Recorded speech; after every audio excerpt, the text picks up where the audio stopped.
Mesdames, Messieurs, bonjour, bienvenue à Un verre avec. Vous connaissez maintenant ce rendez-vous de Oui Demain, ici à Morning Coworking avec Sub de Pub. Et aujourd'hui, eh bien, nous avons l'honneur, vraiment et le plaisir d'accueillir Jean Jouzel.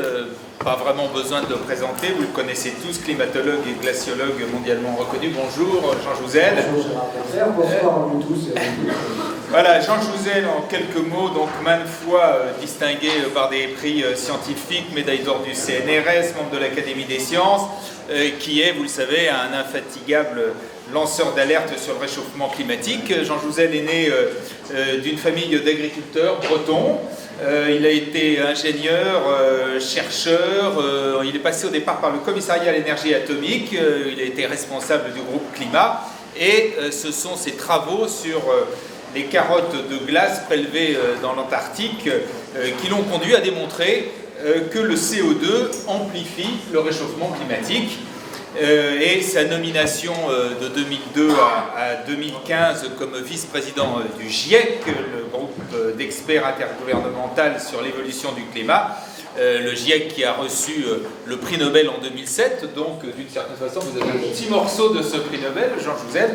Et bien donc cette nomination et ces travaux du GIEC vous ont fait connaître du grand public, et donc nous allons pendant un petit peu plus d'une heure parler de tout ce débat sur les enjeux du réchauffement climatique. J'ajoute, parce que c'est une information, que vous présidez le comité de soutien d'Anne Hidalgo. Vous savez comment fonctionne cette soirée sympathique. Un premier tour de table tous les deux. On va essayer de dresser un peu le décor de ces débats. Ensuite, chacun d'entre vous pourrait poser toutes vos questions, donc réfléchissez-y. Et puis, nous terminerons, comme toujours, par un verre de l'amitié. Et pour tous ceux qui le veulent, et ils seront peut-être nombreux, la signature des deux derniers livres de Jean Jouzel.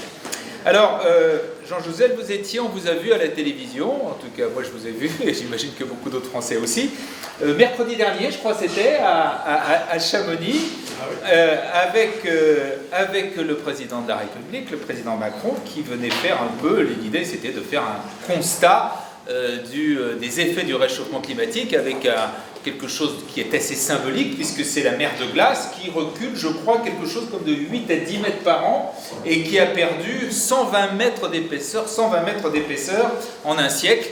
Il y a un escalier, au départ, la glace arrivait quasiment au niveau du train, et aujourd'hui, je crois qu'il y a 500 marches pour descendre au niveau du glacier, avec le long de la paroi, je peux le raconter parce que j'y suis allé, il se trouve, il y a 2 ans, avec le long de la paroi, des marques où était le niveau du glacier il y a 10 ans, 20 ans, 30 ans, 40 ans, etc. Emmanuel Macron a dit à cette occasion donc, que l'urgence climatique était le combat du siècle. C'est une formule que vous pourriez reprendre, j'imagine. Oui, bien sûr. Il faut quand même d'abord... moi, j'ai 550 marches, Gérard. Pas 500, à mon avis, 550. Ah oui, c'était il y a 2 ans. C'était il y a 2 ans. Non, mais c'est vrai, descendre ça va, mais remonter c'est plus dur. Donc, voilà, on a fait ça. Effectivement, c'est extrêmement visuel, ce recul de la mer de glace, à la fois moins épaisse et qui recule aussi. Bien sûr, c'est qu'un des éléments du réchauffement climatique. Il faut quand même redire, je pense qu'il faut situer cette soirée avec Emmanuel Macron, et on a passé la journée ensuite le lendemain avec lui. Donc c'était aussi largement dans un esprit de parler de la biodiversité. En fait, nous étions 8 scientifiques, il y avait surtout des spécialistes de la biodiversité, parce qu'après il y a eu la mise sur pied, le lancement de l'Office français de la biodiversité, donc il y avait beaucoup aussi ces problèmes qui sont liés, c'est ça qui était intéressant, parce qu'en fait, effectivement, ils ont lutté contre le réchauffement climatique, c'est le combat du siècle, mais c'est aussi le combat, pas simplement pour notre climat. Je donne simplement un exemple. Déjà, quand on parle de... Je pense qu'il y a beaucoup d'entre nous qui sommes ici attachés à la préservation de la biodiversité. Le réchauffement climatique est déjà la 3e cause de perte de biodiversité. Et en fait, à la fin du siècle, si rien n'était fait pour lutter contre le réchauffement climatique, la moitié des espèces auraient une capacité de déplacement, disons, inférieure, qui serait alors inférieure à la vitesse de déplacement des zones climatiques. Donc, ça a été ça autour de ces problèmes, disons, climat, biodiversité. Et je pense effectivement que dire que c'est le combat du siècle, c'est quelque chose, c'est un combat urgent, bien sûr. Alors, il y a eu aussi, je parle de l'actualité, tout récemment, je crois que c'était la semaine dernière, la publication de travaux qui ont été faits par l'Agence européenne de l'environnement et qui a examiné concrètement quelles seraient les conséquences du réchauffement climatique en Europe à la fin du siècle, avec un scénario qui peut paraître un scénario catastrophe. Ils sont partis de l'hypothèse, bien évidemment, mais qui n'est pas à première vue exclue, loin de là, qui serait une hypothèse donc qui est maximum est de 4 degrés, et le résultat, ce serait le nombre d'incendies qui augmenterait de façon considérable, y compris en Espagne, la montée du niveau de la mer de 1 mètre, et donc des risques d'inondation, je crois qu'ils ont calculé 200 fois plus importants qu'en 2010. Est-ce que c'est simplement un scénario catastrophe, ou est-ce que c'est quelque chose qui effectivement peut se produire si on fait rien? C'est un vrai problème. Disons, si on parle d'abord le réchauffement climatique, alors on va d'abord se passer en 2050. Alors en 2050, finalement, le climat est joué. En ce sens que, disons, dans les 20-30 prochaines années, eh bien, le réchauffement il dépend essentiellement de ce qu'on a déjà mis dans l'atmosphère. Donc en gros, qu'on soit sage, qu'on émette peu ou beaucoup, au cours des 10-20 prochaines années, n'a pas beaucoup d'importance pour le climat d'ici 2050. Mais dès 2050, on aura pris en France à peu près 1 degré, sur un rythme de 3 degrés. Ça, c'est quoi qu'il arrive, de toute façon, le 1 degré, il est sûr. Pratiquement en France, oui, vraiment, ça dépendra des saisons, des régions, mais disons, oui, ça sera largement supérieur à 1,5 degré à l'horizon 2050, quoi qu'on fasse. Et par exemple, je vais vous donner quelques chiffres sur l'élévation du niveau de la mer. À cette échéance, il y aurait, des estimations assez récentes, donc 1 million d'habitants en France qui, chaque année, seraient au moins victimes, dans les régions côtières, d'une inondation liée à la conjonction entre l'élévation du niveau de la mer, les tempêtes, on voit bien. Donc, ce sont quand même la fragilité pour 1 million d'habitants, ça sera 1,5 million à la fin du siècle. Par exemple, pour les incendies, ce que montre cette carte, c'est que des régions comme l'ouest et le centre de la France, qui pour le moment où il n'y a pas de risque d'incendie, auraient des risques d'incendie dans la deuxième partie de ce siècle. Voilà, les problèmes de santé, je cite souvent aussi les problèmes de santé. Actuellement, au niveau de l'Europe, toujours, il faut peut-être oublier 2003, qui a été une année exceptionnelle, 75 000 décès supplémentaires au niveau de l'Europe, 15 000 en France. En fait, chaque année, en moyenne, les événements extrêmes causent 3 000 décès en Europe supplémentaires. Disons inondations, vagues de chaleur, en particulier en Europe. Et ce chiffre sera multiplié par 30 ou 40. C'est-à-dire que même en étant, même avec de la prévention, on aura du mal à éviter 100 000 décès chaque année au niveau de l'Europe. Disons dans la deuxième partie de ce siècle, là aussi, si on estimait 3 degrés par exemple. Donc effectivement, et l'Agence européenne de l'environnement, vous pouvez aller voir les cartes, c'est très facile, c'est penché sur ces aspects, c'est important. L'Europe n'est pas la région, le continent le plus fragile, c'est quand même plutôt l'Afrique ou aussi le Grand Nord, ou bien aussi certaines régions côtières comme le Bangladesh, ou autour de la Chine, d'ailleurs aussi le Vietnam est très fragile, mais le réchauffement climatique, les conséquences, c'est quand même chez nous aussi. Il ne faut pas penser non plus que ce sera simplement chez les autres. Alors, avec ce qu'on a vécu, ce qu'on a vu ces derniers mois, je pense à toutes ces séries d'incendies absolument gigantesques, donc en Australie, mais aussi en Amazonie, mais aussi en Afrique, et puis même tout simplement plus près de nous, en France, les records de chaleur qui ont été battus, qui sont battus quasiment régulièrement, année après année, mois après mois, avec aussi un certain nombre de dérèglements, les inondations, etc. On a un sentiment d'une accélération assez spectaculaire de tous ces événements. Est-ce que c'est le cas?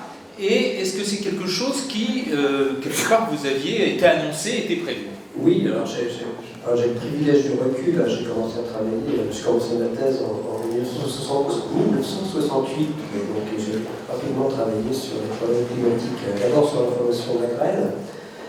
Et ce qui est intéressant par rapport à votre question, Gérard, c'est que si on regarde les premières prévisions du rapport du GIEC, disons les premiers rapports du GIEC 90 et les rapports le troisième, c'est à la fin des années 90, début des années 2000, nous sommes actuellement disons, sur les trajectoires qui étaient envisagées dans les années, dans le premier rapport du GIEC. Aussi bien en termes disons, de réchauffement, en fait, nous sommes sur un réchauffement actuellement entre 2 et 3, autour de 2 dixièmes de degrés par décennie. Ce n'est pas année après année le réchauffement, mais c'est vraiment décennie après décennie. Et puis aussi, ce qui était déjà envisagé dans le troisième rapport du GIEC en 2001, dans la fin des années 90, eh bien, c'est cette perception, plutôt une perception d'une intensification des événements extrêmes. Et c'est cela qui nous donne le sentiment d'accélération. Ce n'est pas tellement la température moyenne augmente à peu près au rythme où c'était envisagé. Disons, ça va s'accélérer, mais disons qu'il y a effectivement les 5 dernières années ont été les 5 années les plus chaudes qu'on ait connues depuis 150 ans, mais c'est surtout, je pense qu'en termes de perception, c'est justement les événements extrêmes. Il faut bien comprendre que si, par exemple, quand on parle d'une vague de chaleur, eh bien, les températures, les records de température augmentent pratiquement 2 fois plus rapidement que les températures moyennes. Le jour, 3 fois plus rapidement la nuit. Et c'est ce qu'on vit actuellement. Dans mes premières conférences, j'ai commencé une trentaine d'années, quand on parlait de plus de 40 degrés à Paris ou plus de 45 degrés en France, on souriait. Et ces deux, et voilà, disons, on a eu 46 degrés dans le Gard l'été dernier, on a eu plus de 40 degrés à Paris. Voilà, donc il y a vraiment... ce n'est pas qu'un... Disons, le fait que les vagues de chaleur deviennent de plus en plus intenses, c'est clair, donc tout cela, c'est ça qui donne l'impression d'une accélération, mais qui est exactement ce qui avait été prévu dans les rapports du GIEC, et ça nous invite quand même à prendre au sérieux ce que mes collègues modélisateurs prévoient pour 2050 et au-delà. Alors, il y a quand même quelque chose qui est particulier, c'est que très longtemps, et encore il y a très peu de temps, là il y a eu une évolution qui a été rapide pour reconnaître, mais encore il y a disons 2 ou 3 ans, je me souviens très bien, les travaux du GIEC étaient contestés, très contestés, on disait c'est pas vrai, vous avez notamment les astrophysiciens, etc. Comment expliquer ce qu'on a appelé le climato-scepticisme, le climato-sceptique? Pourquoi? Qu'est-ce qui fait qu'il a fallu, vraiment, je dis, il a fallu longtemps pour que, aujourd'hui, c'est à peu près, bon, je crois qu'il commence à y avoir un vrai consensus, mais ça a mis du temps. Pourquoi? Oui, alors c'est tout à fait normal. Alors ça dépend du niveau de climato-scepticisme sur lequel on se place, mais disons de façon assez, alors je dirais, assez simplifiée, beaucoup de climato-sceptiques acceptent la réalité du réchauffement climatique, acceptent le fait qu'on modifie la composition de l'atmosphère par nos activités, mais ils ont raison dans ce sens, ce n'est pas si facile. En gros, augmenter les quantités de gaz à effet de serre dans l'atmosphère, ça se traduit par une augmentation du chauffage. On a 40% de plus de gaz carbonique, on a, disons, 2 fois et demi plus de méthane, pratiquement 20% de plus de protoxyde d'azote, tout cela, eh bien, ça retient la chaleur dans l'atmosphère. En gros, on a augmenté le chauffage d'à peu près 1%, depuis 150 ans, 200 ans. Et effectivement, même nous avons été très prudents. Quand on nous a posé de façon récurrente la question, voilà, vous nous dites que l'effet de serre augmente, qu'on augmente le chauffage, en gros, par exemple, vous nous dites que la température augmente, mais ce n'est pas suffisant pour établir une relation de cause à effet. Ce qui est tout à fait logique. Dans le premier rapport du GIEC, cette question disait on ne sait pas. Dans le second rapport du GIEC en 1995, et ça a été très important à Kyoto, en fait, le terme c'était un ensemble d'éléments, c'était très prudent, qui suggère une influence perceptible des activités humaines sur le climat. Le rapport suivant, c'était probablement plus de 2 chances sur 3, plus de 9 chances sur 10 dans le quatrième, et dans le dernier rapport, de façon quasi certaine, nous disons que ce sont les activités humaines qui ont pris le pas sur la variabilité naturelle du climat. Et là, pour la première fois, nous faisons la part entre ce qui est lié aux activités humaines. En gros, depuis les années 50, on a à peu près 8 dixièmes de degrés qui peuvent être entièrement expliqués par les activités humaines, tandis que les causes évoquées, les causes naturelles, par exemple la variabilité de l'activité solaire ou bien les volcans, ne peuvent expliquer qu'un dixième de degré. Donc, ça nous a pris du temps à notre communauté. Donc vous avez été très prudent, mais c'est normal. Il y a eu dans le passé des variations. La question Je dirais que la question, elle est pertinente de dire l'attribution est quelque chose de très très difficile et c'est normal que notre communauté scientifique, pour attribuer le réchauffement climatique aux activités humaines, c'est pris du temps. Mais ce que nous avions, et c'est là que je veux en revenir, il y a 30 ans, nous étions certains, je remets une certitude, que si nous allions continuer ce que nous avons fait à émettre des gaz à effet de serre, nous irions vers un réchauffement important.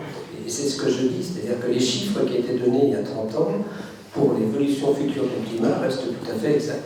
Mais le politique, l'homme de la rue, ce qui l'intéresse, c'est pas ce que l'on pense à horizon de 30, 40, 50 ans à travers des modèles, mais c'est aujourd'hui, est-ce que le réchauffement climatique est déjà lié aux activités humaines ou non? Et ça, c'est la question qui vous intéresse, peut-être Gérard, qui intéresse, et sur lequel, effectivement, je dirais qu'on a eu un débat logique avec les climato-sceptiques, mais dont je pense qu'on apporte des arguments très clairs sur, je dirais malheureusement presque, le rôle des activités humaines dans le réchauffement que nous vivons depuis le début du siècle, ou surtout depuis les années 50. Alors la vraie prise de conscience, je crois, a été faite au moment de la COP21, c'était en décembre 2015, et à ce moment-là, pratiquement tous les États du monde s'engagent, prennent l'engagement d'essayer de limiter à moins de 2 degrés, entre 1,5 et 2 degrés, d'ailleurs c'était pas très clair, donc le réchauffement de la planète en 2100, à la fin du siècle. 5 ans après, on en est où? Alors, on en est, oui, on n'en est pas où il faudrait, semble-t-il. Alors, je ne veux pas vous donner trop de chiffres, parce qu'on est quand même quelques-uns. Donc, qu'est-ce qu'on fait actuellement?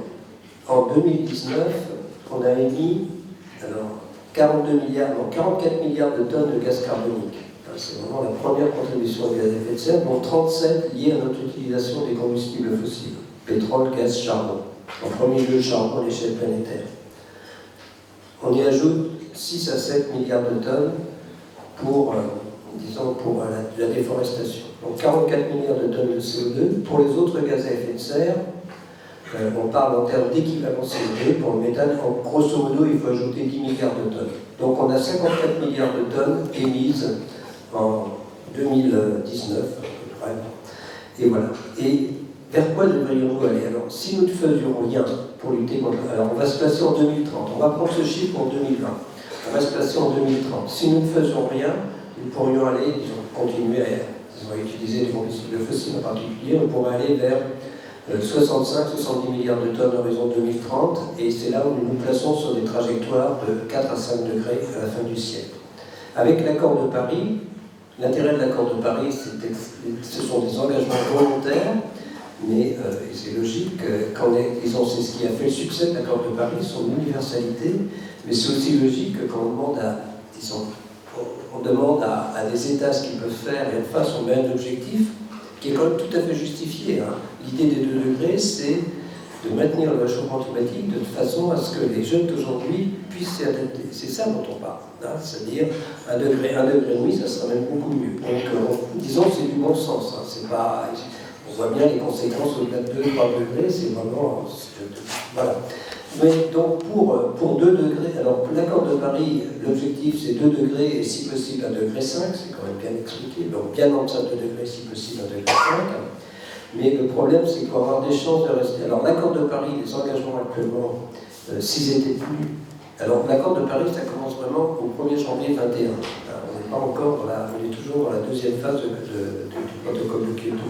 Mais l'accord de Paris, même si les engagements étaient tenus, nous emmène vers 55 milliards de tonnes en 2030 et probablement vers 3 degrés au moins à la fin du siècle. Pour 2 degrés, il faudrait être à 40 milliards de tonnes d'équivalent CO2 en 2030 et pour 1,5 degré, il faudrait être entre 25 et 30 milliards, pratiquement divisé par 2. Il faut voir que l'accord de Paris, en termes de réduction de gaz à effet de serre, ne nous fait faire qu'1 tiers du chemin par rapport à 2 degrés et 1/5 du chemin par rapport à 1,5 degré.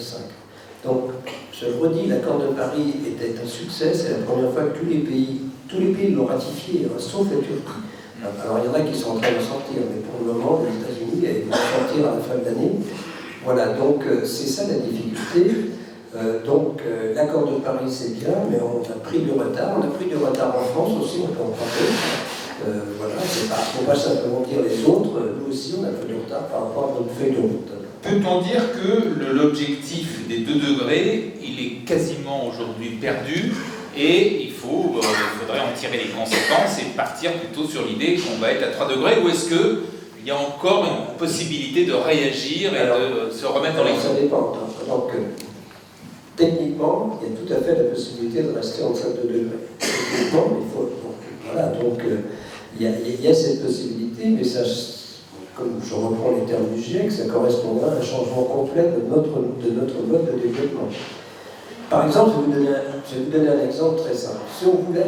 Si on regarde sur les émissions, donc simplement, si on regarde en termes de centrales à fioul, à charbon, enfin, bon, si centrales à charbon, même à gaz, qui sont déjà construites ou en construction, eh bien, si elles suivent là aussi leur feuille de route, c'est-à-dire qu'elles sont utilisées comme ceux qui les mettent, enfin ceux qui les construisent l'envisagent, eh bien, on aurait déjà, en termes de production de CO2, de gaz carbonique lié au combustible fossile, on aurait 50% en trop en 2030 par rapport à 2 degrés et 120% plus que de 2 fois trop. Donc, déjà, si on voulait réussir 2 degrés, il faudrait que ces centrales, qui ne sont pas encore en fonctionnement, disons, les investissements soient arrêtés, ou bien que les centrales soient arrêtées. Vous voyez, donc c'est vraiment un changement.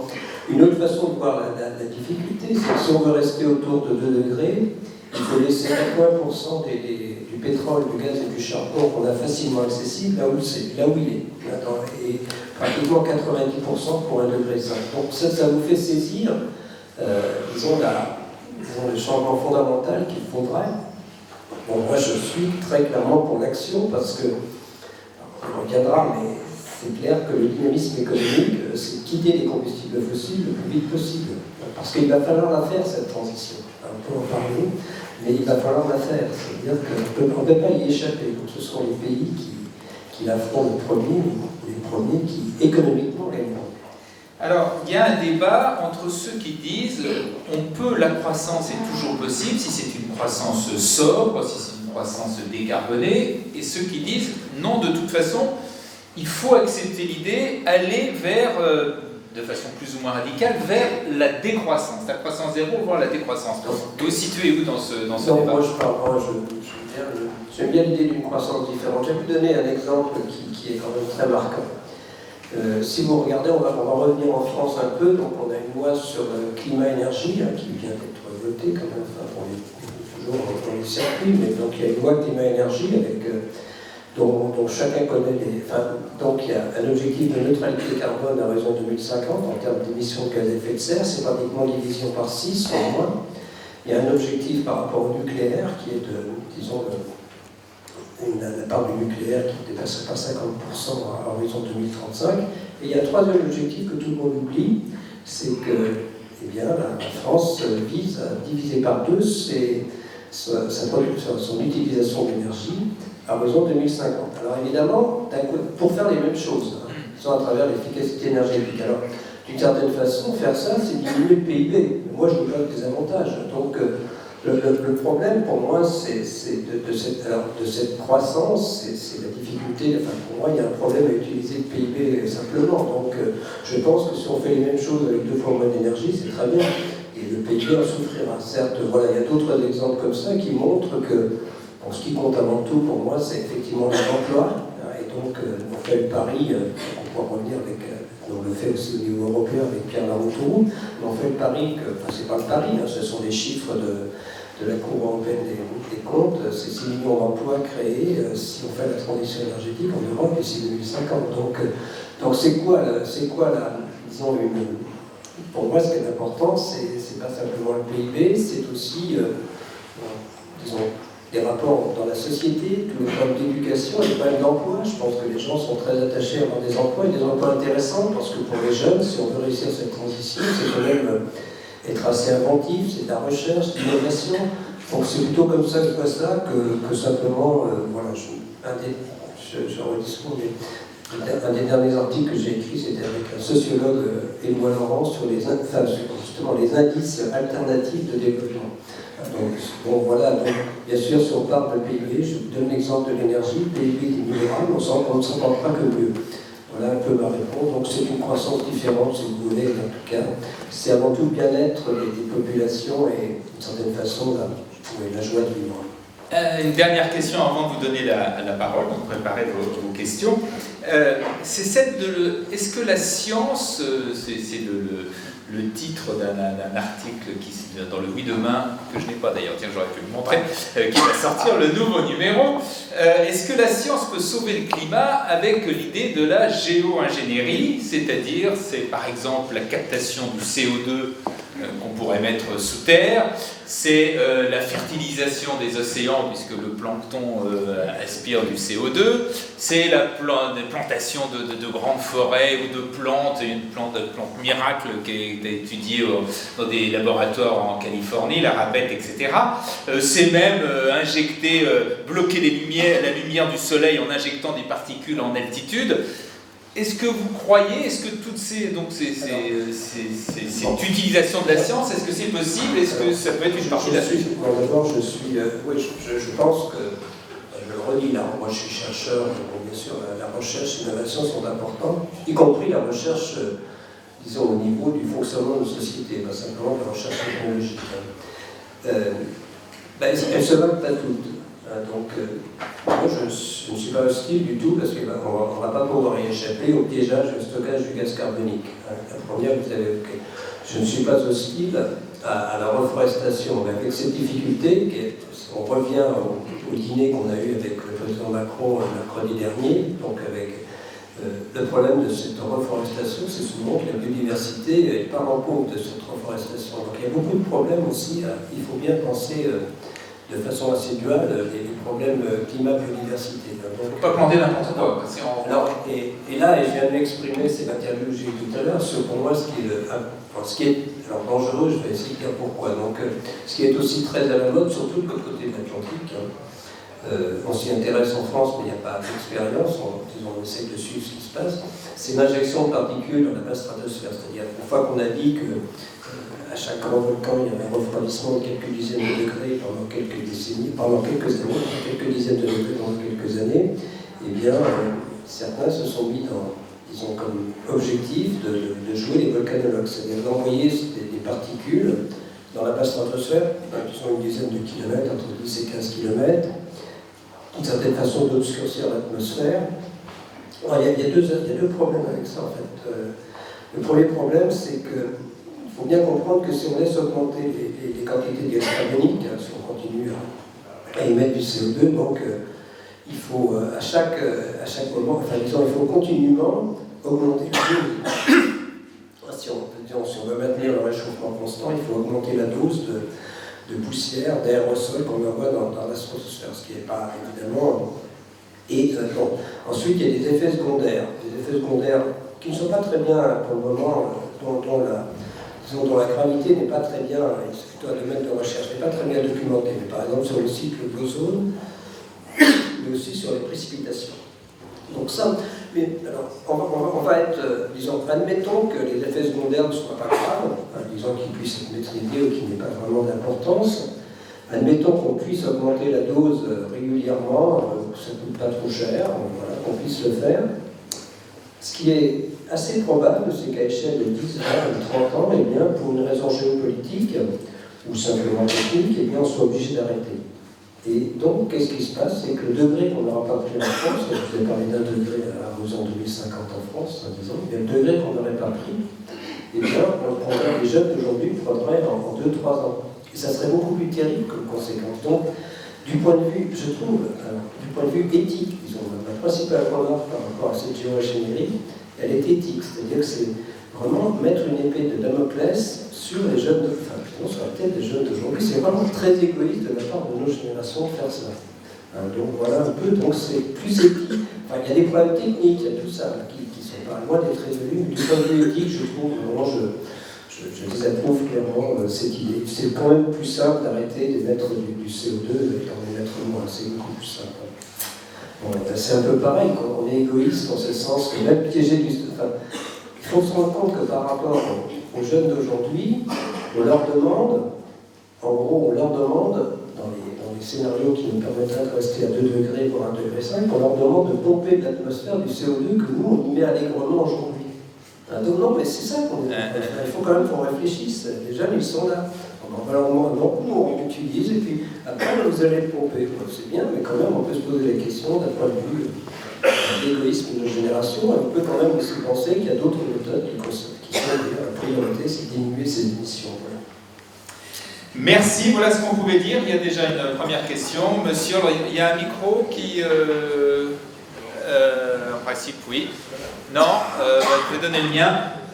Il y a quelqu'un qui... Voilà, moi je veux bien y aller. Allez, monsieur là-bas. C'est monsieur.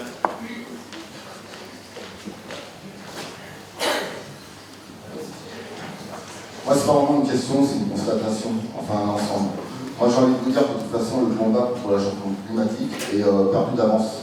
Pourquoi les politiques, pas de contre-pouvoir, débat pitoyable, on parle toujours des conséquences, jamais des solutions, et les personnes qui veulent poser des questions qui dérangent, dire des vérités, contredire les politiques et faire des contre-propositions, aller plus loin dans la réflexion, donc comme seul droit de fermer sa gueule et de censurer. Je vais vous donner 2 exemples tout bêtes. À un moment, j'ai voulu faire une vidéo pour dénoncer le fait que M. Macron voulait mettre une taxe carbone pour inquiéter les gens et nous imposer des solutions qui sont irresponsables, ne vont rien amener ou vont amener des familles dans certains endroits du monde.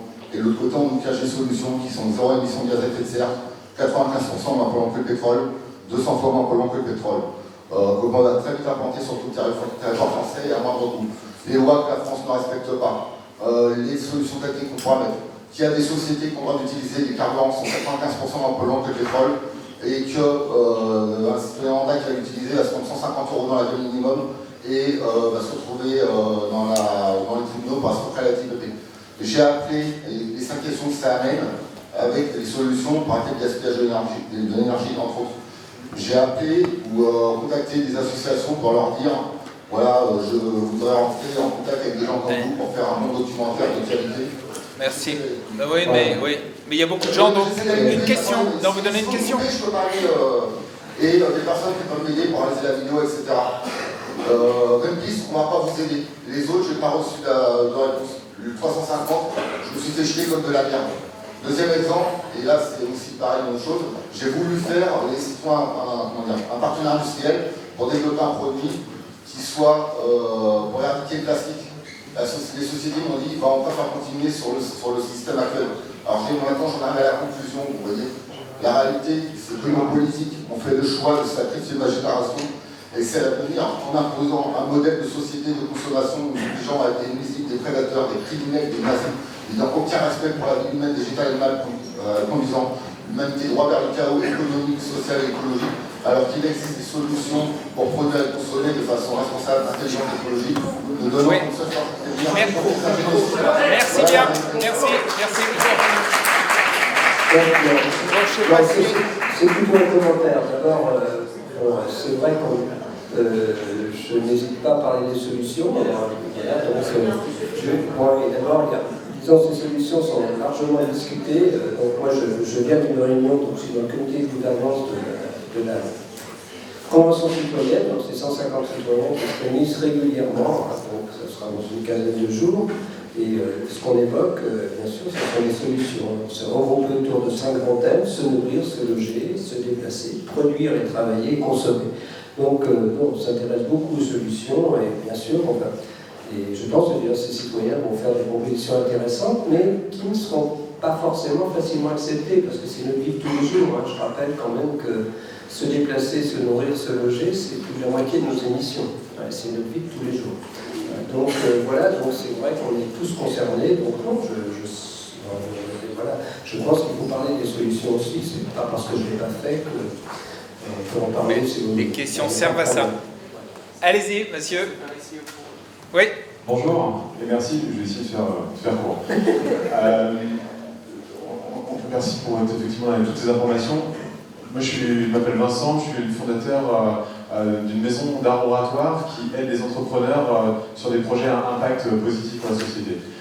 On est passé d'un modèle capitalistique où on faisait grossir les entreprises, où on faisait une croissance au profit des actionnaires à tout prix, un paradigme plus narratif. C'est pas moi qui l'invente, c'est plutôt Cyril Dion, lequel j'ai lu la semaine dernière. Et c'est vrai que je m'interroge sur cet aspect de la narrativité, sur la création de discours pour effectivement capter des foules et au final créer des mouvements à impact positif. Je voulais avoir votre avis sur le sujet. Donc, en fait, Cyril Dion est d'ailleurs très impliqué dans la Convention citoyenne, puisqu'il est un des 3 garants. Donc, voilà, et donc c'est vrai que moi j'ai beaucoup aimé le film. J'ai pas lu le livre encore, donc je connais la série, bien sûr, mais j'ai vu le film demain. Et je pense que c'est intéressant de présenter, de toute façon, c'est un peu comme l'idée du film. Voilà, donc, oui, je pense qu'il faut effectivement, moi j'ai envie de dire aux jeunes, disons, si j'interviens souvent, c'est pour encourager à l'action. Je sais les difficultés, je ne suis pas naïf, donc j'aime bien encourager à l'action, et j'aime bien effectivement, compris à travers cette nécessité, et je pense qu'il faut des gens comme vous qui l'abordez de façon narrative, de façon peut-être plus optimiste que l'on le fait encore, mais moi j'ai envie que les gens agissent. J'ai pas envie qu'on baisse les bras. Voilà. Madame. Bonjour, merci beaucoup pour vos interventions. Je voulais revenir sur le réchauffement climatique, spécifiquement l'augmentation des températures. J'ai entendu que si on arrivait à plus 3 degrés d'ici 2050, après il y avait ce qu'on appelle un envalement climatique, plus 4, plus 5 degrés, qu'on ne maîtrise pas forcément. Je ne suis pas climatologue, je voulais savoir si vous pourriez nous expliquer ce que c'est que l'emballement climatique. Oui, alors, si, je peux vous.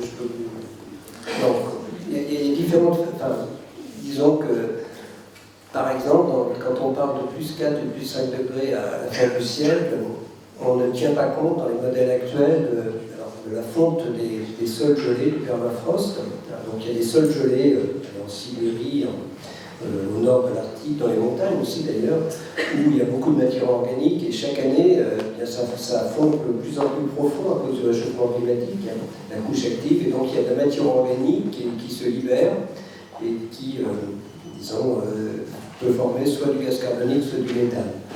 Mais en fait, on parle beaucoup de cela. D'un autre côté, les estimations montrent que par rapport au réchauffement, disons, ça n'ajouterait que 1 ou 2 dixièmes de degré. Donc ce n'est pas un véritable emballement. Il n'y a pas. Donc les autres. Voilà, donc je ne crois pas. Ouais. Disons, ce que ça montre, c'est que les autres sources.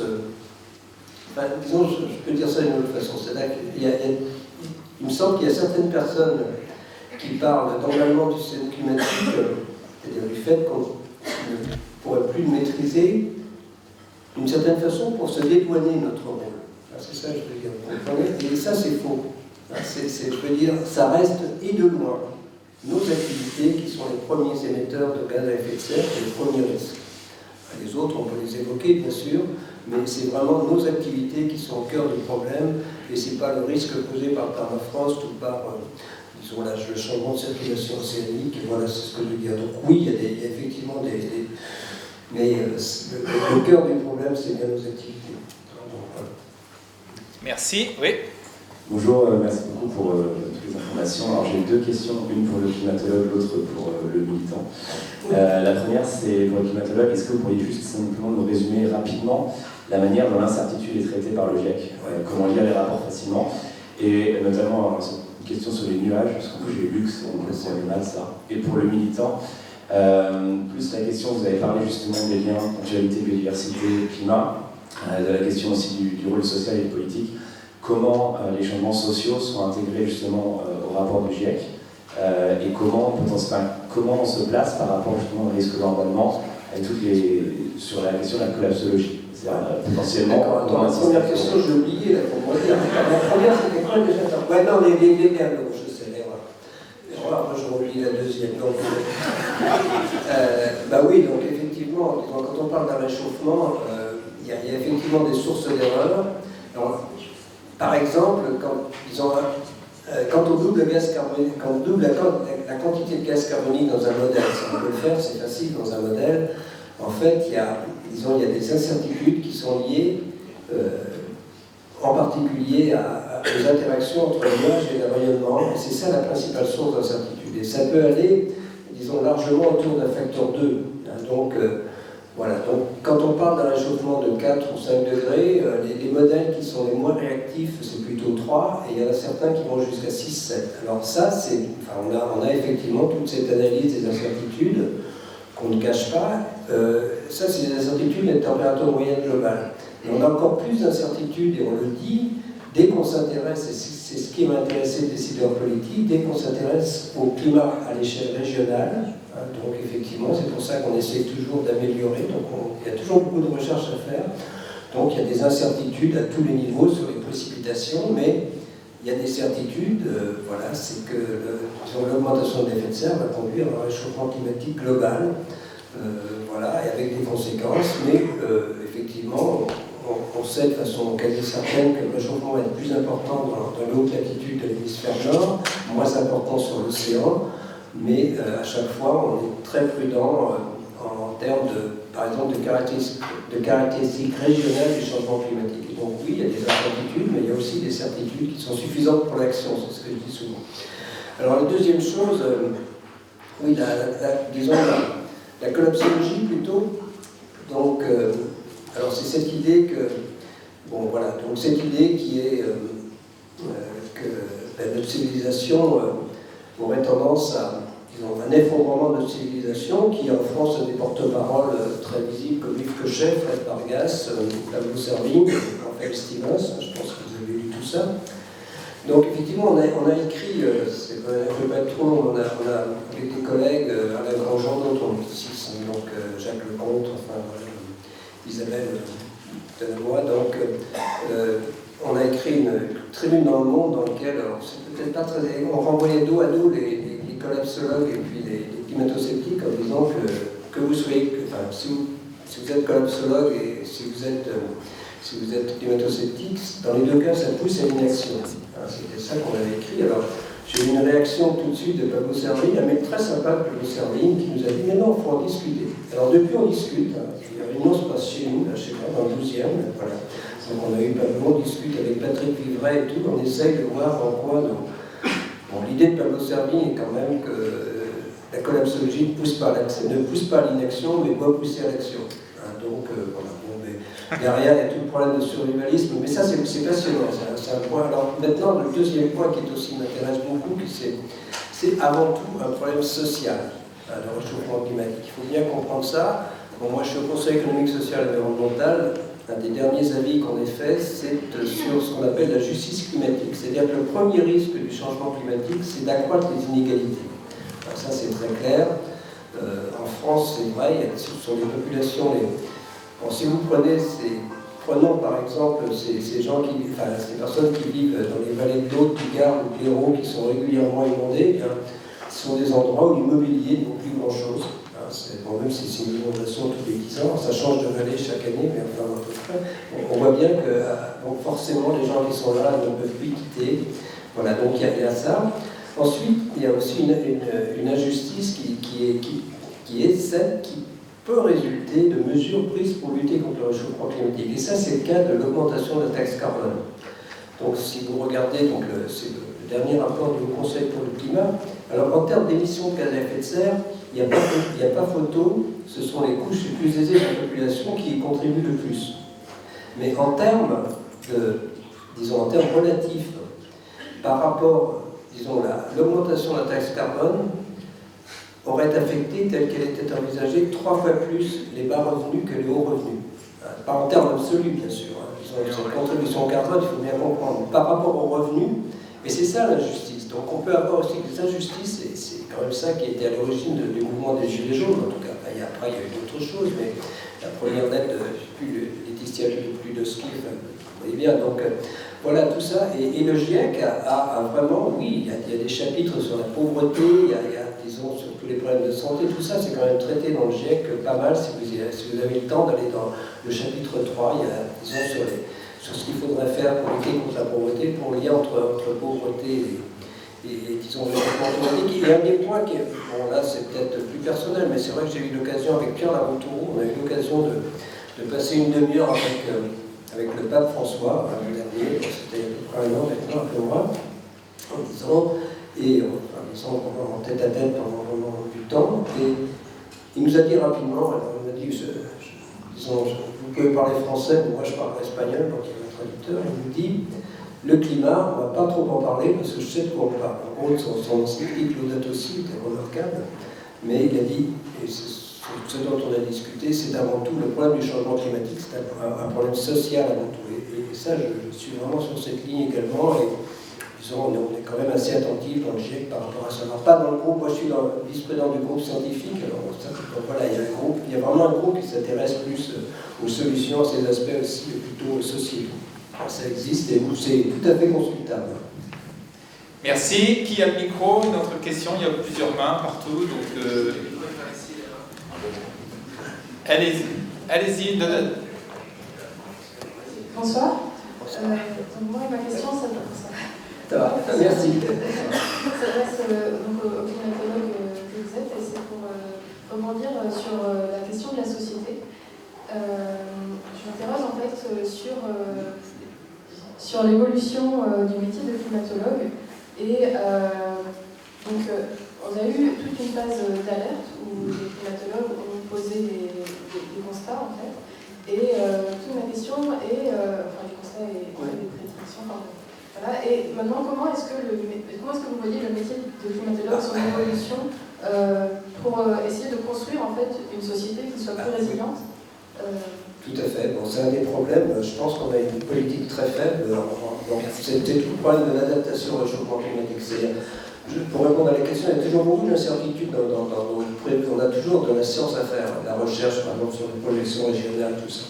Mais effectivement, là où il y a beaucoup à faire, c'est sur comment on fait une société résiliente. Donc tout le problème de l'adaptation au réchauffement climatique, c'est ça qui est important, parce qu'on ne va pas y échapper. Donc il faut vraiment l'envisager sérieusement. Et là, il y a beaucoup de travaux, et là, j'aime bien citer, disons, mon collègue Hervé Le Truc, qui s'est beaucoup impliqué dans un projet sur l'Aquitaine, dans la Nouvelle-Aquitaine. Donc, ils ont fait un projet Climatera vraiment dédié à l'adaptation. Ça, je pense qu'il faut que... Parce que tout le monde voit les géographes, les historiens, donc toute l'économie est liée. Donc, il faut vraiment avoir cette vision globale de l'adaptation au réchauffement climatique, et je pense qu'il y a beaucoup de travaux à faire dans ce domaine-là. Beaucoup de régions maintenant ont pris, sont en train de faire c'est quand même assez régional l'adaptation. Vous n'avez pas le même problème, enfin, c'est clair, si vous êtes à Chamonix ou disons en Charente-Maritime. Voilà, donc tout ça, c'est vraiment des domaines où, à mon avis, il y a beaucoup de choses à faire pour l'avenir, et du point de vue concret aussi. Il y a aussi comment on fait avec les élus, comment on met en place il y a des solutions, mais comment on les met en place. Voilà. Donc il y a beaucoup de choses à faire, et vous avez raison, ça évolue, mais je pense que la science elle-même, il y a aussi des questions qui nous restent posées. Par exemple, je vais vous en donner une, on ne sait pas bien, donc il y a ce phénomène El Niño, qui a une importance disons, très forte dans les régions tropicales et équatoriales. On ne sait pas comment le phénomène El Niño va évoluer, s'il va devenir plus intense, plus fréquent, dans un monde plus chaud. Donc on a aussi toujours des questions scientifiques qui nous restent posées, mais les questions bien au-delà, c'est vraiment toute la société qui est intéressée, qu'il faut vraiment analyser. Et bien sûr, les sciences sociales sont aussi très importantes. Les philosophes, voilà, avec Pablo Servigne et Patrick Vieira, les philosophes sont intéressés. Toutes les disciplines sont potentiellement intéressées par le réchauffement climatique. J'ai une deuxième question, donc, sur un deuxième volet, c'est par rapport à l'éducation et la place du climatologue un peu pédagogue, en fait, qui pourrait être... Bon, là, mais je vais être trop long. Mais donc, parce que j'aime bien raconter ça, je ne vais pas être trop long parce que c'est important. Donc, par rapport à l'éducation, oui, je me suis pas mal appliqué. Donc, au niveau du secondaire, il y a une initiative qui est l'Office pour Climate Education. Donc, effectivement, les programmes ont été modifiés en juin dernier. Les programmes du secondaire, ceux qui se mettront en place à la rentrée prochaine, et beaucoup plus sur le climat et biodiversité dans le tronc commun. Ensuite, on a eu, le Conseil supérieur des programmes qui a, Jean-Michel Blanquer a demandé à ce que le Conseil supérieur des programmes réfléchisse à ce qui pourrait être fait à l'école et au collège. Ça a été fait et ça sera mis en place. Il faut bien se rendre compte que si ça a été fait et mis en place, si Jean-Michel Blanquer a réagi, c'est à cause de la mobilisation des jeunes. C'est très important.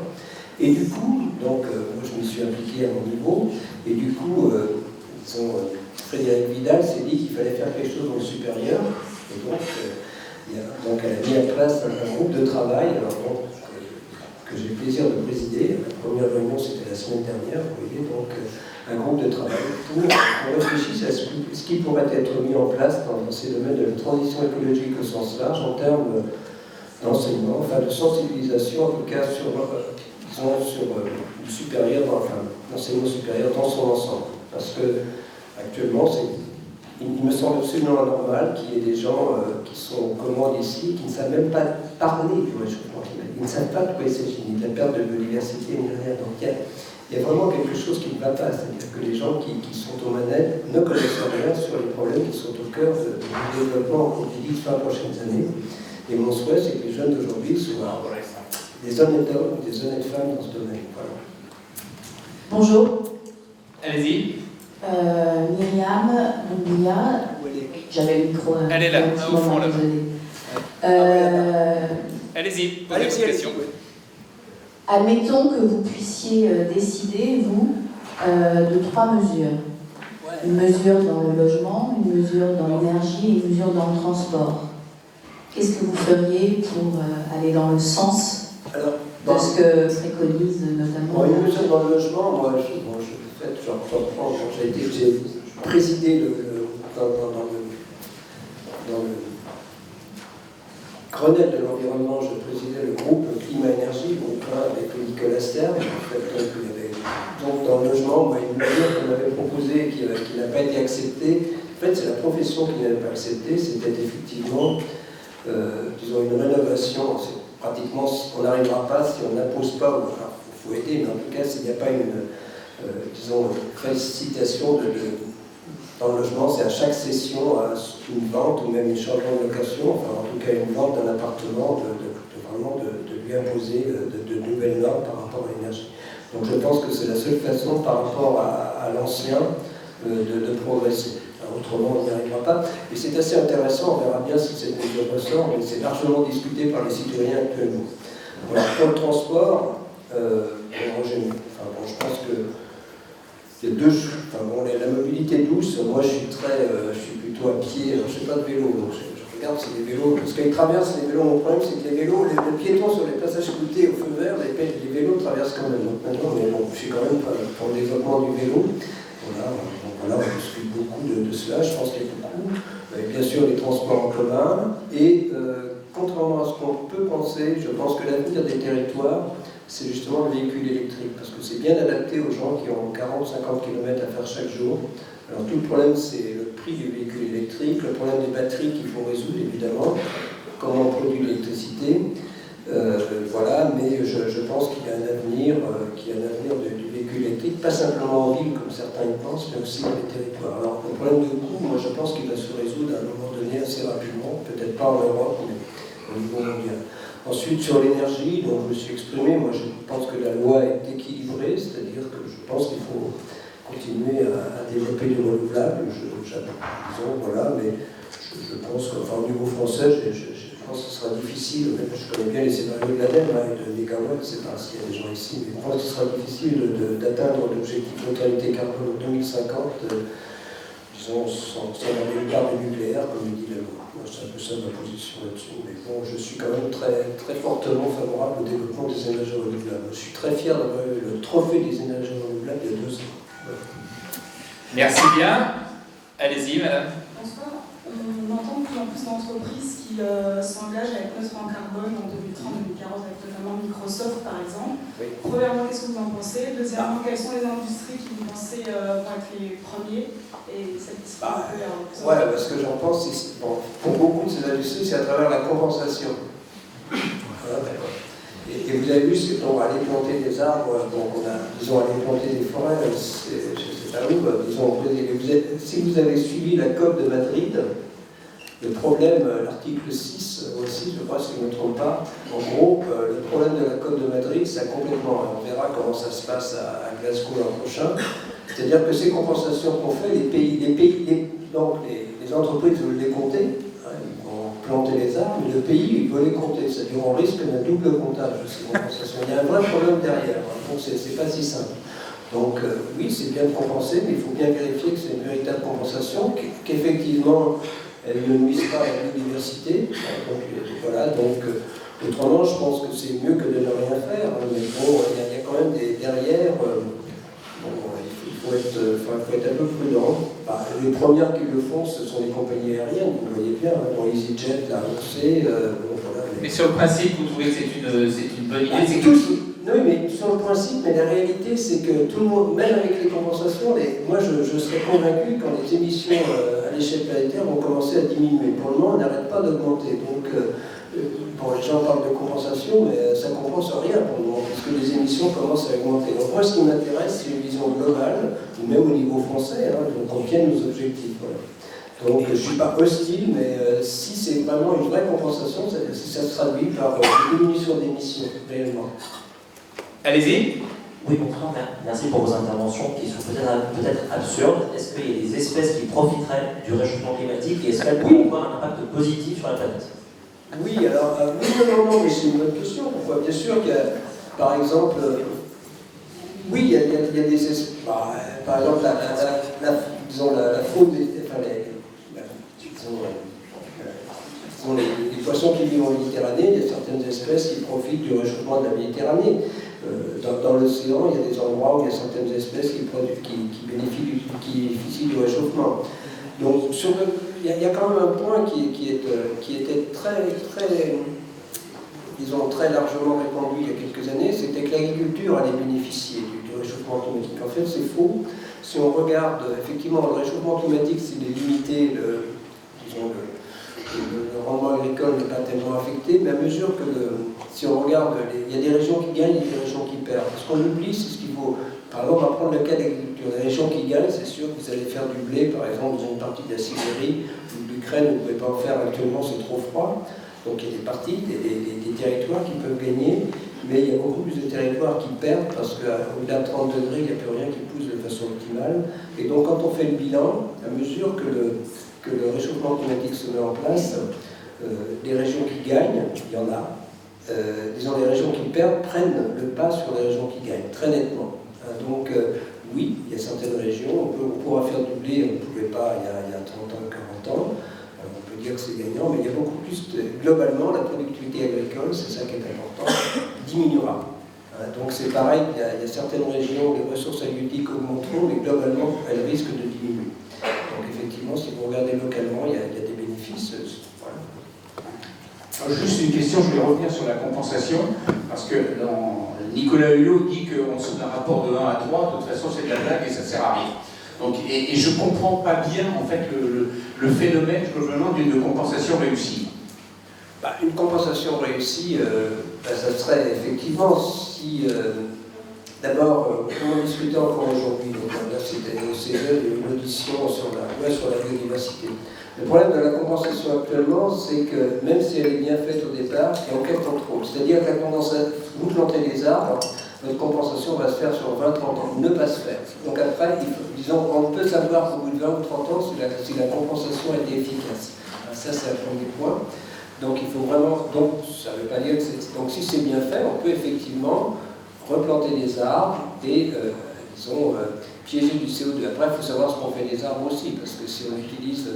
L'idée, c'est effectivement d'utiliser cette biomasse et de coupler avec du piégeage et stockage du CO2, c'est ce qui est, disons, envisagé, par exemple. Mais ça dépend ce qu'on fait des arbres, donc c'est pas si simple la compensation comme ça. Donc il faut... La difficulté, c'est qu'il n'y a pas de suivi actuellement. Donc c'est comme la compensation de biodiversité elle-même. Donc pour regarder si des espèces se remettent en place, il y a le temps. Mais bon, c'est pas un désaveu de la compensation, il faut quand même regarder ce qu'on peut faire. Allez-y. Bonjour, merci pour toutes vos préconisations. Vous êtes le vrai couteau suisse.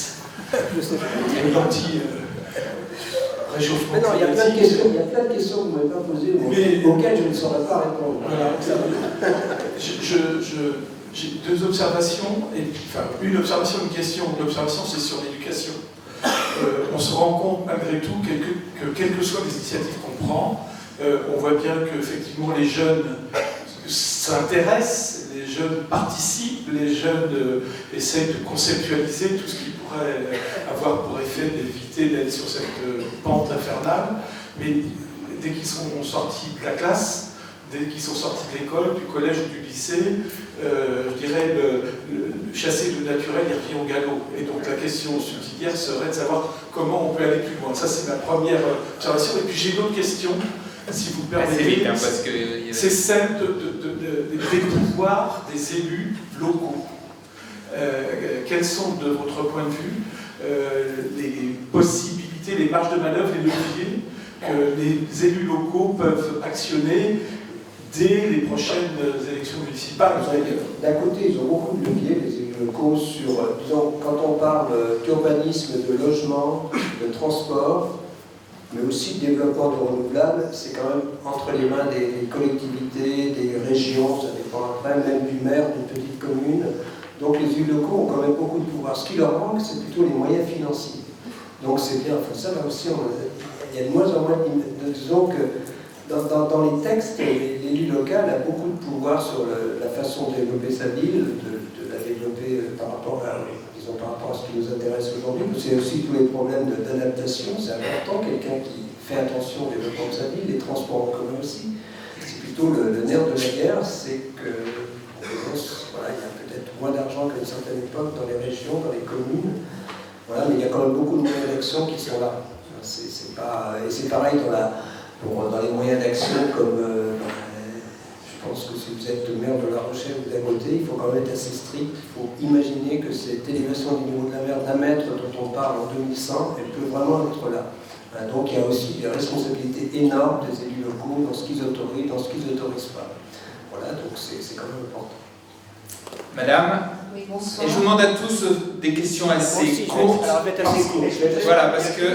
Il y a deux micros et là on en attend que ça passe là-bas. Ah ben attendez, oui, mais allez-y. Oui, bonsoir. Je reviens sur le logement, se loger, enfin acheter de la pierre, faire de l'isolation, ce sont des choses très chères. En plus, les copropriétaires n'acceptent pas toujours. Je voulais savoir s'il y a d'autres matériaux qu'on pourrait construire dans des logements qui soient isolants, beaucoup moins chers, qui permettent à tout le monde de vivre, qui permettent à tous de vivre autrement en investissant beaucoup moins financièrement, parce que tout le monde n'a pas les Donc les constructions neuves, bon, c'est bois, mais ça peut être aussi la paille, il y a aussi de la terre. Il y avait un pavillon de l'Arsenal, ça s'est terminé il y a quelques semaines, une exposition sur tous les nouveaux matériaux que vous pouvez utiliser dans la construction. Il y a quand même beaucoup d'idées. Alors la rénovation, c'est plus difficile, mais bon, là aussi, c'est des choses. La rénovation, c'est aussi. Alors, s'il y a des gens des monuments de France, on va se faire tuer, mais c'est souvent les monuments de France qui sont le frein à la rénovation thermique extérieure. Voilà, il y a des matériaux, mais c'est quand même plus cher, effectivement, pour le moment. Donc voilà, je ne sais pas ce que les citoyens vont proposer, on verra bien. Mais disons, notre point de vue, avec Pierre Laroutoux, c'est pour ça qu'on a lancé la Banque européenne pour le climat, il faut investir. Ça coûte de l'argent, tout ça, et ça crée des emplois aussi. Donc c'est pas l'argent qu'on perd. Parce qu'on voit souvent dans les villes qu'il n'y a pas de construction en bois. On a l'impression qu'on ne nous autorise pas à construire dans ces matériaux-là aussi. Donc on a l'impression qu'il faudrait s'excentrer et on n'a pas forcément envie de s'excentrer. Merci beaucoup. Merci. Allez-y, derrière, il y avait des... Allez-y, allez-y. Oui, allez-y. Oui, bonsoir, Bénédicte. Merci pour la richesse des propos. Je m'interrogeais juste sur le décalage que je perçois entre, d'un côté, une société civile qui semble effectivement de plus en plus convaincue du problème du développement durable, de l'épuisement des ressources, et de l'autre, en revanche, une société économique, des acteurs économiques qui semblent, eux, s'en moquer royalement. Pourquoi? Parce que, évidemment, ça ne rentre pas dans la poche des actionnaires. Donc, du coup, la question, c'est qu'est-ce qu'on fait? Parce qu'aujourd'hui, c'est quand même eux qui ont le pouvoir. Qu'est-ce qu'on fait? Au-delà de la compensation qu'on vient d'évoquer, qui a des résultats aléatoires, on va dire, qu'est-ce qu'on fait pour obliger l'économie à suivre un peu la tendance? Oui, il y a quand même. Qu'est-ce qu'on fait un peu oui, c'est édicter des normes, c'est effectivement essayer de respecter la loi, et pour cela, l'État a un rôle important à jouer. Il y a quand même des moyens de mettre la machine en route. Il y a aussi des entreprises qui vont gagner de l'argent. Et je pense que c'est l'intérêt de toutes les entreprises, effectivement, d'y prêter attention. Déjà, il n'y a pas une entreprise qui peut se dire que le réchauffement climatique, c'est pas mon affaire. Il faut bien se rendre compte de ça et s'en rendre compte. Mais c'est pas suffisant. S'il n'y a pas effectivement de normes, de règles, on n'y arrivera pas. Donc, mais voilà, pour avoir discuté avec Patrick Pouyanné, en gros, lui, son PDG Total. PDG Total, c'est si on arrête de m'acheter du pétrole, si on arrête de m'acheter de l'essence, du diesel, du fuel, j'arrêterai d'en produire. Donc c'est aussi nous qui sommes en bout de chaîne. Donc en gros, ils nous retournent, disons, à l'industriel de Patrick Pouyanné, ils nous retournent l'argument, ils disent bon, voilà. Donc il faut aussi voir souvent que les grandes entreprises, ce sont nous qui sommes les utilisateurs finaux, nous, moi aussi d'ailleurs, c'est pas le problème. Mais voilà. Donc il faut aussi réfléchir à l'ensemble. Merci. Il y a un monsieur là-bas. Monsieur et madame. Je vous laisse faire. Allez-y. Il y a un deuxième micro. Préparez le deuxième micro pendant ce temps-là. Oui, bonsoir. Allez-y. Vous avez parlé à plusieurs reprises de reforestation. Alors, je voulais savoir, moi, avant de reforester, comment arrêter la déforestation à l'échelle mondiale, notamment avec des gens comme Bolsonaro au Brésil, un type comme Trump aux États-Unis, c'est un problème, la forêt indonésienne, la forêt africaine, dont on parle peu, mais qui est en train d'être sérieusement mise à l'épreuve. Comment faire pour arrêter, et puis même à l'échelle de la France, on ne peut pas dire que entre les déclarations de Macron et ce qui se passe réellement, c'est pas terrible quand même. Alors que faire pour arrêter cette dévastation planétaire? La forêt française ne sort pas trop mal. Donc, elle est en coupe réglée, elle est très oui, mais normalement, ça joue toujours le rôle de puits de carbone. Chaque année, il y a un puits de carbone qui est lié à... Disons, en gros, la forêt française continue à stocker, je suis d'accord sur la façon dont c'est géré dans certains cas.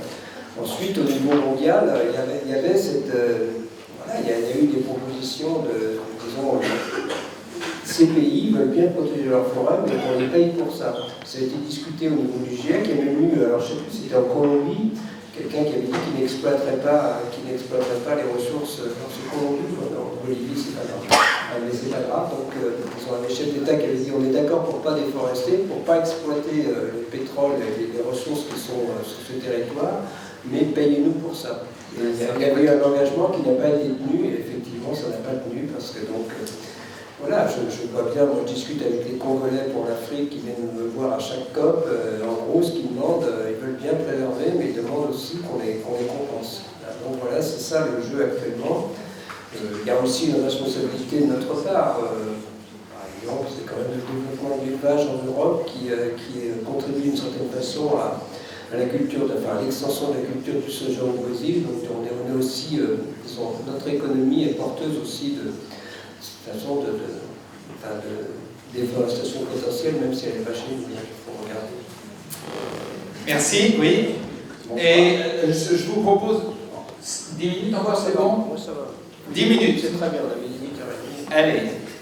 Allez-y. Bonsoir, Godefroy, j'anime un blog sur l'environnement. Je vous remercie d'abord pour le temps que vous avez passé ces 50 dernières années à l'environnement. Je veux vous consacrer ce soir à nous donner des informations. Dans la lutte contre le réchauffement climatique, il y a un point qui est super important, vous l'avez évoqué, c'est les émissions de CO2, c'est ce que chacun émet. Et j'ai l'impression, quand je parle autour de moi, que très peu de gens connaissent leur empreinte carbone. Il y a des sites pourtant pour le calculer.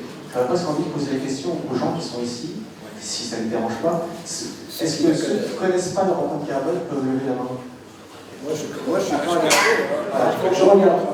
Et ce soir, nous sommes des gens qui sont majoritairement intéressés par l'environnement. Et je pense qu'il y a avant tout une formation énorme auprès des gens à effectuer. Qu'est-ce que vous avez comme conseil à donner là-dessus? Donc effectivement, il y a des sites qui existent, vous pouvez calculer votre empreinte carbone. Moi, je dirais que je ne l'ai pas fait, mais c'est relativement facile d'accès. Ça, c'est un premier point. Moi, je vais quand même donner deux chiffres qui sont importants en France. Donc en France, on émet entre 6 et 7 tonnes d'équivalent CO2 quand on parle d'émissions territoriales, mais avec nos importations, on arrive à 11 tonnes par CO2, ça augmente de 5%. Donc il n'y a pas que ce qu'on émet chez nous, mais tout ce qu'on importe, voilà, on le fait tous, je pense qu'on utilise beaucoup de matériaux, d'instruments, de matériaux, de vêtements qui viennent de l'étranger, mais c'est aussi important de bien tenir compte de notre empreinte carbone globale, et non pas simplement de ce qui est vu en France. Voilà, et on dit que le simple visionnage des vidéos sur Internet représente la moitié de ce que consomme tout l'aérien, tout le transport aérien. La moitié. Rien qu'avec les vidéos sur Internet. Donc voilà, il faut déjà commencer par regarder moins de vidéos avec son smartphone. Il faut venir ici. C'est très bien ici. C'est les lumières, mais ça... Allez-y, qui a le micro? Oui, bonjour. Je rebondis sur la question de ma voisine sur les actions. Notamment, je me demandais les conseils que vous auriez pour la jeune génération en termes d'action climatique. Est-ce qu'on devrait tous démissionner? Est-ce qu'on devrait faire la révolution? Et je voulais notamment avoir votre avis sur les actions non violentes comme Extinction Rébellion. Merci. Donc, oui, j'ai dû soutenir l'action non violente tout à l'heure. Hier, j'ai signé l'action non violente de ce... Attends, qu'est-ce qu'ils ont... Enfin, les jeunes qui ont... C'était quoi? C'était pas Extinction Rébellion. Donc, voilà, je me suis exprimé sur Extinction Rébellion. Je trouve ça... Moi, j'ai trouvé la mobilisation des jeunes formidable, extrêmement utile, et il y a déjà eu des résultats, c'est ce dont les jeunes doivent se persuader.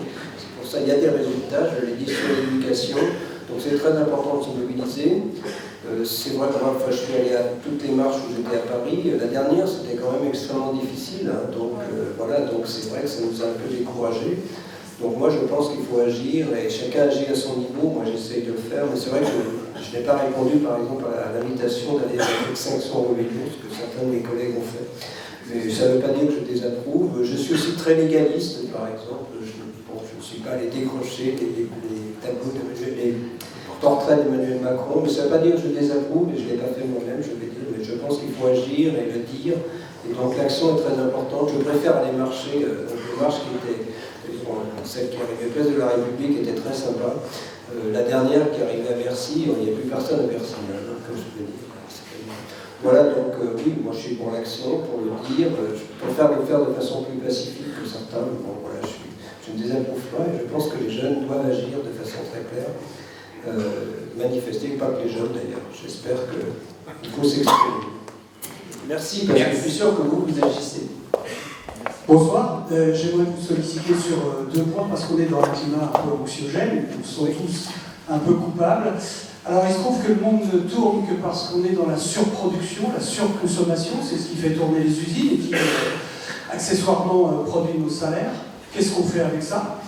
Est-ce qu'on va dire aux multinationales, messieurs, il faut vous calmer, il faut aller dans la décroissance? Et puis deuxième point, quel est le poids du numérique?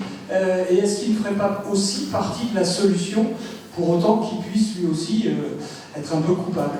Est-ce que vous avez donné des raisons d'espérer? Donc sur le numérique, je pense que vous avez fait, si vous invitez Jean-Marc Jancovici pour parler mieux poids du numérique, on pourrait aller quand même jusqu'à quelques pourcents, enfin on a déjà quelques pourcents des émissions, et puis on pourrait aller jusqu'à 7 à 8% en 2030 si on continue sans y faire attention. Hein. Donc c'est quand même très important. Donc allez, après la première question, j'ai oublié évidemment. Redites. Sur les... Ouais. La surconsommation, oui, bien sûr. Oui, mais je le redis. Par exemple, en Europe, disons, si on réussissait à la transition énergétique, ce sont des créations d'emplois. Alors ce sont des emplois un peu différents de ceux qu'on a actuellement, mais ce sont quand même des créations d'emplois. Ce n'est pas la fin de l'économie. Au contraire, le dynamisme économique, je le redis, c'est réaliser la transition énergétique. Donc après, bien sûr, les emplois vont changer, mais c'est vrai aussi, même s'il n'y a pas réchauffement climatique, les emplois, les bassins d'emploi changent très rapidement, mais ça va accélérer le réchauffement climatique, mais il ne faut pas envisager la lutte contre le réchauffement climatique comme un déclin économique. Ça, je le refuse vraiment, au contraire. Voilà, et Jean-Marc Jancovici sera notre prochain invité, enfin pas notre prochain, mais sera invité le 6 avril, c'est ça? Voilà, donc vous pourrez lui poser des questions, parce que voilà. Le chiffre de projet a fait une très belle étude là-dessus. Voilà, vous pourrez lui poser des questions sur le numérique et sur le nucléaire, parce qu'il défend et l'un et l'autre. Gérard, et aussi sur l'éducation. Ils ont aussi produit un très bon rapport sur l'éducation. Et sur l'éducation. Une autre question? Oui, qui a le micro? Oui. Eh bien, allez-y, utilisez-le. Quand on a le micro, allez-y. Merci pour votre intervention. J'avais une question un petit peu technique, disons. Oui. On parle beaucoup de la réduction des émissions de CO2, la captation de CO2. Or, vous l'avez dit tout à l'heure, il y a d'autres gaz qui sont responsables du réchauffement climatique. Je me demandais quel était l'impact de ces autres gaz et s'il n'y avait pas des actions ciblé sur ces autres gaz qui pourraient être intéressants? Oui, bonne question. Donc alors, je redis les chiffres, hein, on a 44 milliards de tonnes de CO2 en 2019 et on a 10 milliards d'équivalent CO2 pour les autres gaz. Alors, ça joue à peu près pour 20% des émissions des autres gaz, en premier lieu le méthane, le protoxyde d'azote, il y a aussi les fréons. Voilà. Il y a moins de moyens d'action sur le méthane, hein. C'est de la chimie atmosphérique. Le méthane, la durée de vie est d'une dizaine d'années, mais c'est plus de la chimie atmosphérique et il n'y a pas vraiment d'action pour le moment pour accélérer, par exemple, dans ces cas-là, la destruction des molécules de méthane par des molécules OH. Je ne vais pas rentrer trop dans les détails, c'est la chimie atmosphérique. C'est pareil pour le protoxyde d'azote.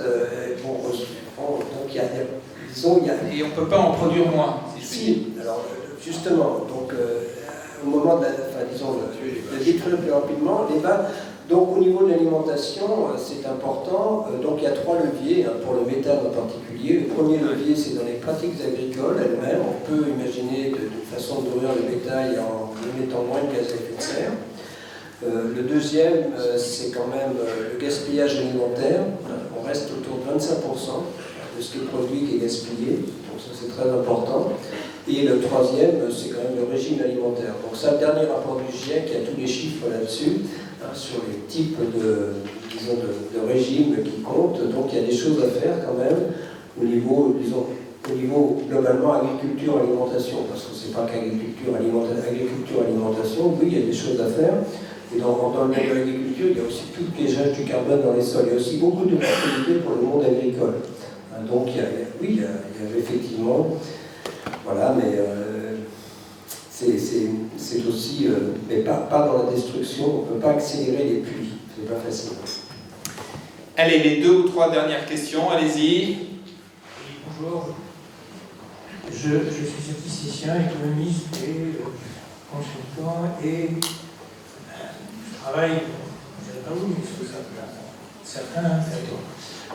Oui, alors j'avais 3 remarques. La première, c'est que soyez gentils, n'utilisez plus le PIB, parce que vraiment le PIB, c'est, je renvoie à plein d'études là-dessus, c'est pas vraiment un critère de croissance ou de décroissance, ça ne veut plus dire grand-chose.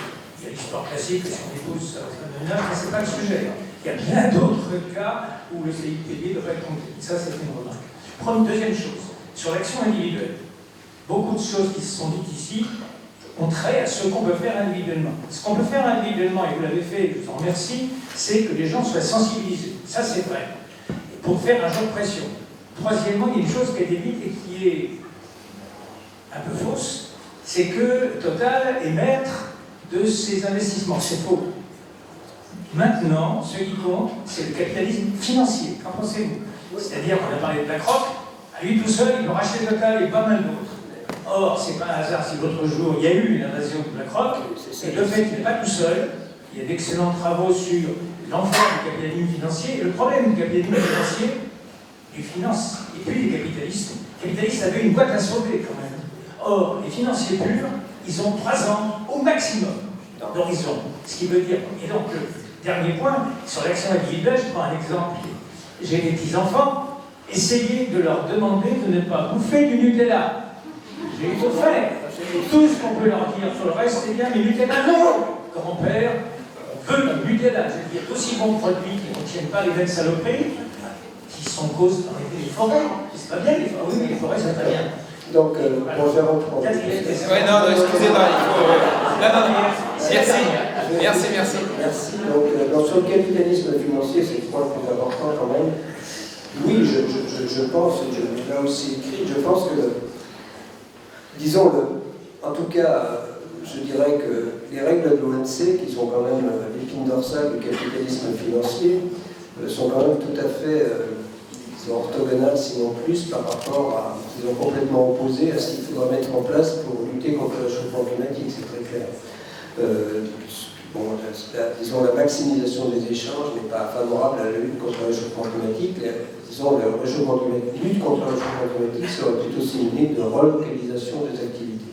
C'est très clair. Ensuite, il y a un autre point qui est lié à cela, et là je reprends les mots de Thomas Piketty, qui sont, je pense, à peu près ceci, c'est-à-dire que Thomas Piketty est allé plus loin que nous sommes allés. Moi, je dis que la principale conséquence du réchauffement climatique, c'est l'accroissement des inégalités. Et Thomas Piketty a dit, alors c'est peut-être pas juste ça, mais qu'en gros, si on ne résolvait pas le problème des inégalités, on ne résoudrait pas le problème du réchauffement climatique. C'est un peu ça son idée. Après, vous pourrez lui demander directement c'est l'unanimité, c'est mieux, mais c'est un peu ça l'idée. Moi, je suis convaincu de ça. Un des vrais problèmes, bon, je suis passionné par ça aussi, mais l'augmentation de la part des dividendes par rapport, même Nicolas Sarkozy avait dit qu'il fallait faire un tiers entre les salariés, les investissements et le capital. On voit bien qu'on est à 70%. C'est un des graphes que Pierre Laroutourou montre dans nos exposés. Donc on est plutôt à 70% pour les actionnaires. Et il y a vraiment des questions qu'on peut se poser, que je me pose.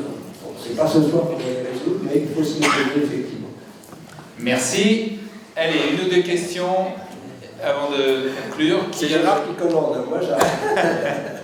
Ah non, on avait dit, on essaie de respecter les temps pour tout le monde.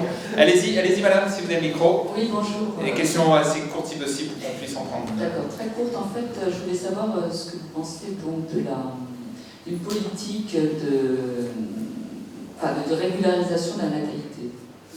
Donc, oui, je me suis exprimé là aussi. Je pense que, bon, il y a un point incontournable qui est bien souligné dans le GIEC, c'est que l'augmentation des émissions de gaz à effet de serre a accompagné l'augmentation de la population de la planète, c'est très clair. Donc la première cause d'augmentation, on peut dire, c'est l'augmentation de la population de la planète. Je réponds à cela, donc on aurait aussi tout intérêt, c'est un problème d'éducation, à ce que, disons, que la natalité soit maîtrisée en Afrique, mais je ne suis pas, je donne toujours ce chiffre. Même si, disons, si on a 2 milliards d'habitants sur cette planète, je vous laisse prendre les moyens que vous voulez, et que ces 2 milliards d'habitants émettent, comme un Américain moyen, à 25 tonnes d'équivalent CO2 par habitant, eh bien, on va dans le mieux. Donc, je place... non, mais c'est vrai. Alors, si vous me posez la question, je pense qu'on a intérêt à ce que la population... Il y a aussi des problèmes de compétition entre énergétique et alimentaire, on peut en discuter, mais je pense quand même, je mets toujours en priorité les changements de comportement, changements de développement de comportement général, pas simplement individuel, mais de nos civilisations, le mode de développement avant le contrôle de la natalité. Étant tout à fait conscient que c'est plus facile de lutter contre le réchauffement climatique à 8 milliards qu'à 10 milliards ou à 15. Mais si on ne change pas de comportement et si on ne change pas non plus de type de développement, on n'y arrivera pas non plus. C'est ça le message principal de mon côté. Merci.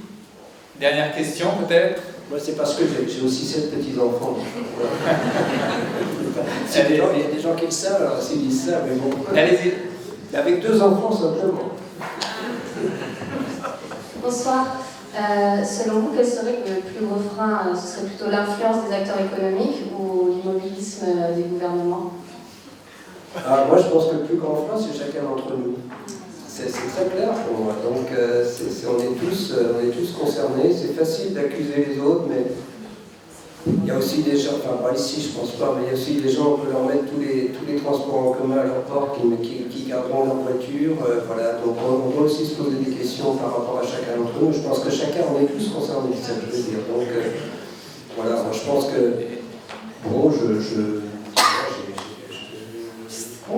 redit à Emmanuel Macron, je pense que la loi est très ambitieuse, donc l'État a joué son rôle, je le dis, même si, bon, voilà, donc, voilà, je pense que la loi est ambitieuse, il y a des choses qui se font, mais après, comment on réussit à respecter ces objectifs si chacun d'entre nous ne s'y met pas? Il faut que les entreprises s'y mettent, les ONG jouent un rôle très important, l'éducation, on l'a dit, voilà, mais c'est tout le monde, il faut que tout le monde bouge, les régions, mais il ne faut pas toujours regarder les autres. Allez-y, et ce sera la dernière question. Il y a quelques mois, je suis tombé sur une info de l'Agence internationale de l'énergie qui fait tous les 2-3 ans l'estimation du coût de la transition énergétique. Selon énergétique, c'était 33 000 milliards de dollars. Et après 2-3 ans, ça a augmenté à 44 000 milliards de dollars. C'est peu, c'est beaucoup. J'ai regardé le budget de la Commission européenne, c'est 160 milliards de dollars par an. Ils devraient mettre pendant 230 ans tout leur budget pour tout ça. Ouais. Et c'est seulement la transition énergétique. Oui. J'ai failli laisser tomber mes actions parce que... Non, mais j'ai augmenté le moral. Et vous avez une idée comment faire? Par exemple, oui, c'est pour ça que c'est intéressant votre question, parce que par rapport à... Justement, il y a même des subventions à l'énergie qui sont importantes. Par rapport aux chiffres que vous donnez, Ce qu'on estime au niveau planétaire, au niveau européen, on estime 1 000 milliards chaque année, c'est pas lourd, et disons, il suffirait de mettre 6 000 milliards chaque année dans la lutte contre le réchauffement climatique au niveau planétaire pour la réussir. Donc par rapport aux chiffres que vous citez, effectivement, qui sont largement plus importants, c'est plutôt une raison d'être optimiste. C'est-à-dire que la lutte contre le réchauffement climatique, en termes budgétaires, c'est loin d'être la fin du monde, au contraire. Je le pense sincèrement. Donc voilà un peu, moi c'est comme ça que je le vois aussi. Et disons, on sait très bien, par exemple, déjà de subventions disons, aux combustibles fossiles, si on arrêtait toute forme de subvention, ça permettrait déjà de faire des pas très importants dans la lutte contre le réchauffement climatique en termes financiers. Voilà, donc c'est important aussi. Merci. Merci à tous. Merci à